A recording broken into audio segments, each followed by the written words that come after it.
The Biden administration is going after the tailpipe in his administration's biggest climate regulation yet. New rules that set strict new limits on tailpipe emissions will require automakers to significantly cut greenhouse gases starting in the next 3 years. This will affect cars, SUVs, vans, and pickup trucks made from 2027 to 2033. The EPA says the plan will prevent billions of tons of carbon emissions from entering the air. Dave Malkoff shows us what this could mean for the car market in the years to come.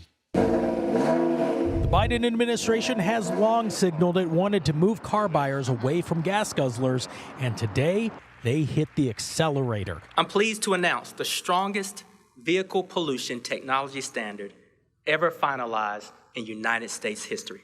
New regulations aimed at reducing tailpipe emissions will take effect with the 2027 year models. The EPA saying it will prevent more than 7 billion metric tons of carbon emissions from entering the atmosphere. This is massive. We're talking about significant reductions from the transportation sector, which is the largest contributor to greenhouse gas emissions. But the regulations are less than what the EPA first proposed, which would have required automakers to shift entirely to all electric vehicles. This is not an EV mandate in any way. In fact, manufacturers can still sell electric cars or hydrogen cars, hybrid cars like this one, or even clean gas cars and still comply with this rule.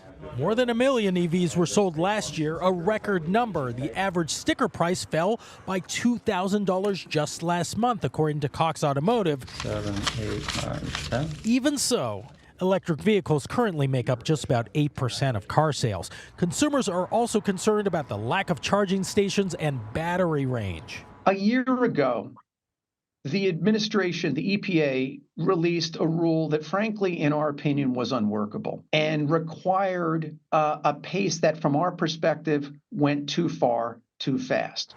Now automakers can still produce gas-burning cars as long as they are in compliance with the new pollution rules.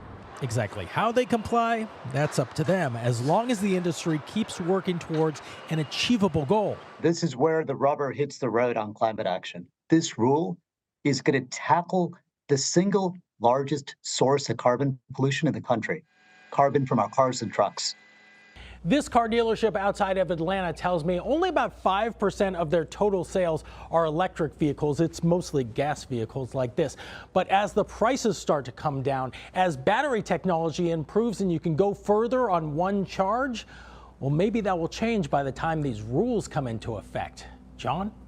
Dave Malkoff, thank you.